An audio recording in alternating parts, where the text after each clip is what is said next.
Man VR is not optimized for the Quest 3, but it doesn't have to be. With pancake lenses, higher resolution, and twice the power, it's a no-brainer that this game should be both revisited on the Quest 3, and if you haven't played it yet, experience for the first time on the Quest 3. I can't even think of how frustrating it was for people who only ever played this game being tethered by cords to a machine. The Quest 3 is 2 whole steps up from that. Before we talk about 4 reasons why this game is better on the Quest 3, let's do a short review on how great this game is. I can describe Iron Man VR in one word: exhilarating.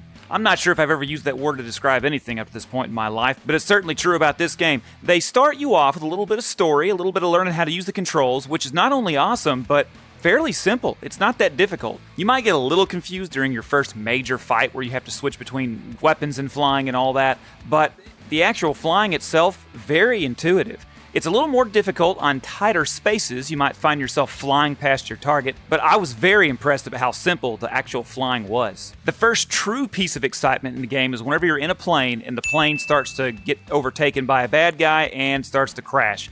That is where I felt true exhilaration. You're literally just falling out of the sky and you start to get your suit piece by piece, and I have never played a game in my life that has made me feel more like a superhero than Iron Man VR. And that's saying a lot because I'm a big Superman fan. I don't hate Marvel, but it's not really my thing. So don't take it lightly when I tell you that Iron Man VR is a very good game, very well done. The graphics up to this point, I wouldn't say are truly impressive, but they still hold up. They're still very good for standalone VR. When you look up close at things, you realize there's more detail than it looks like whenever you're standing far away. The hands and fingers, the people, they did a very good job of making these people look like you were actually interacting with them. Not to mention, Nick Fury is intensely intimidating in virtual reality.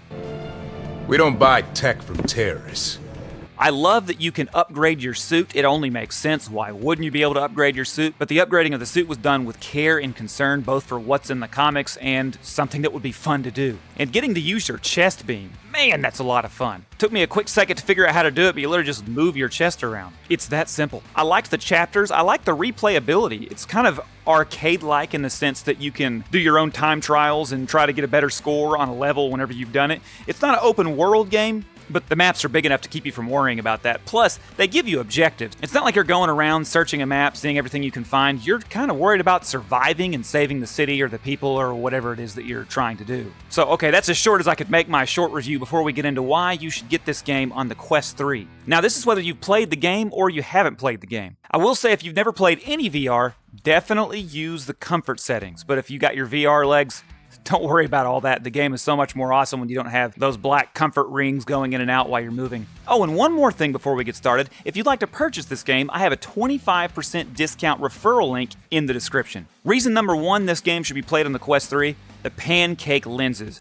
If you've watched my videos, you've heard me say time and time again that Fresnel lenses have a focal point that you have to look at, causing the surrounding areas of your peripheral eyesight to be foggy, kind of like this.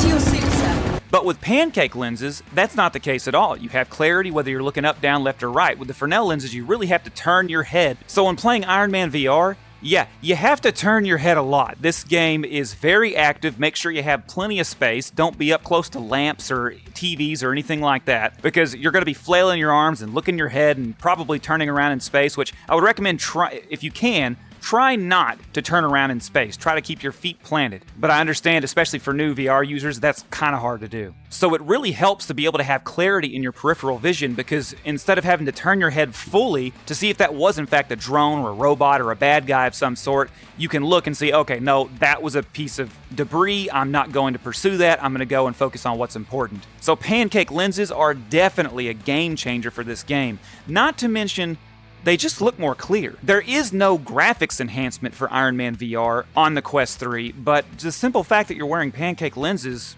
means that the game looks better, so it's as if you got a graphics upgrade, because the Fresnel lenses just can't produce the same level of clarity. Number 2, the tracking on the controllers. I can't tell you how many times I had to put my hands behind my head or back or whatever to try to thrust in the right directions with the thrusters on the hands. It really is a very involved game, so having those ring trackers on the Quest 2 can kind of cause problems. They'll lose tracking when you're playing this game in certain areas, and it's a little bit frustrating when that happens, and it can confuse you or cause you to die. It's much more pleasing with the Quest 3's controllers because they track so much better. That doesn't mean it's impossible for them to lose tracking on this game, but you've got a much wider range that you can utilize, allowing for more freedom and, more importantly, more immersion. This third one is one a lot of people will forget about. One of the first things I noticed about the Quest 3 when I got it, I went and played one of my favorite games, and the sound was amazing. Not the microphone. The microphone didn't sound too great, but the speakers on the headset. Obviously, the Quest 2 has stereo sound, but these speakers just have a lot more richer and fuller sound to them.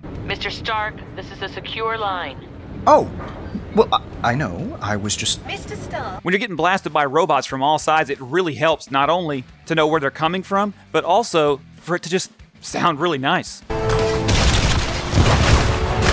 I would play any game again if it just sounded better. The fourth reason you should play this game on the Quest 3 is the fact that the power is so much better on the Quest 3. A lot of people forget just how much more powerful the Quest 3 is than the Quest 3. I think I've heard statistics of over 2 times more powerful, somewhere around 2.25. When Iron Man VR first came out on the Quest 2, people were impressed about how it played with very little frame rate issues on the Quest 2 versus PSVR. I played quite a bit of this game on the Quest 3, and I didn't notice any frame rate dropping issues at all. The game played very smoothly. It had no hiccups whatsoever. It was a very smooth experience. So I would like to know if you have a Quest 3 and you played this game and you have experienced frame rate issues, put it in the comments because personally I haven't seen any yet. Don't forget to share this video with a friend that would like to buy this game so they can get their 25% off Iron Man VR. Put it in the comments what games you'd like to revisit on the Quest 3 and why those games are better on the Quest 3. And don't go anywhere because I got 2 more videos you can watch right here.